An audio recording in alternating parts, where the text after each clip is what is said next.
Dalam Bapa dan Putra dan Kudus, amin.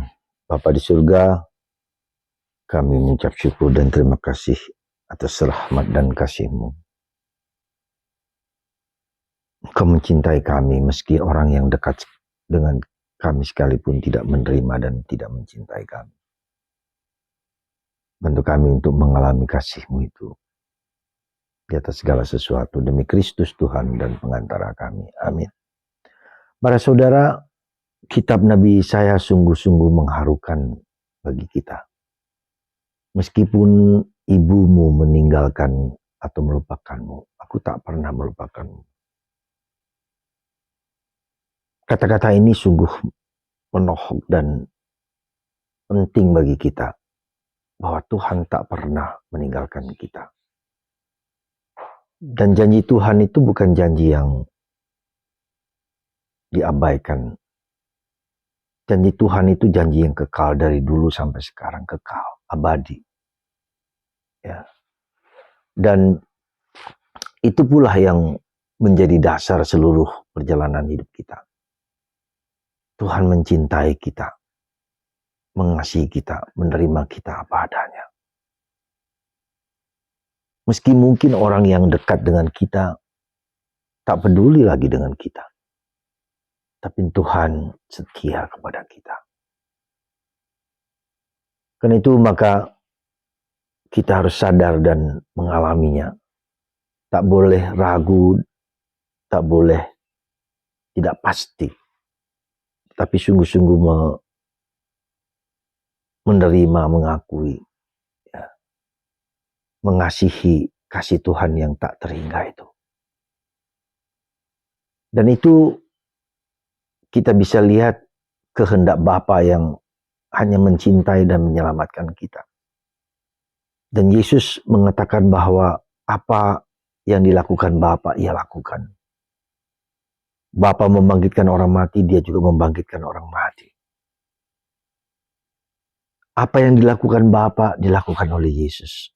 Dan Bapa memberikan kepada Yesus kuasanya untuk menghakimi orang yang hidup dan yang mati. Dan lagi-lagi juga sesuatu yang menurut saya sangat dahsyat sekali. Semua orang yang mati, yang dikubur, yang dalam makam, mendengarkan Yesus dan percaya pada Yesus akan diselamatkan.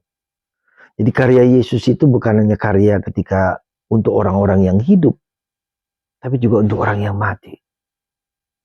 Dan bagaimana Yesus mendengarkan suaranya kepada orang mati? Yaitu dengan mendoakan mereka. Dengan mendoakan orang mati itu di purgatori, supaya Yesus menyelamatkannya. Dan doa yang paling dahsyat adalah Ekaristi. Dalam Ekaristi itulah kita bisa melihat bagaimana Yesus yang telah disalibkan, dikubur, wafat dan dikubur ke dalam tanah. Ya. Dan dalam Ekaristi itu kita berdoa untuk mereka yang telah mati. Siapapun juga, entah itu Katolik atau tidak Katolik, tidak beriman ataupun beriman. Ya, sabda, ketika mereka mendengarkan sabda Tuhan dan percaya kepada Tuhan, mereka akan mendapatkan kehidupan kekal. Dan ini bentuk kasih Tuhan yang dahsyat bagi kita. Sekali lagi, yang dahsyat.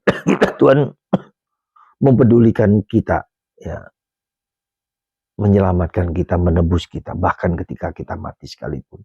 Dia masih, ya, membuat kita sungguh-sungguh mendengar suaranya dan percaya padanya. Saudara, sekali lagi, betapa dahsyat cinta Tuhan kepada kita.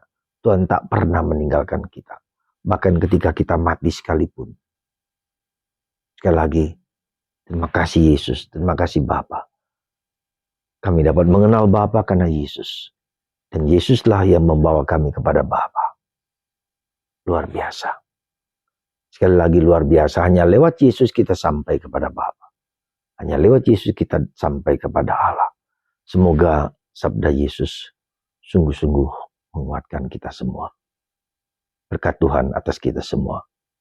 Dalam nama Bapa, Putra, dan Roh Kudus. Amin.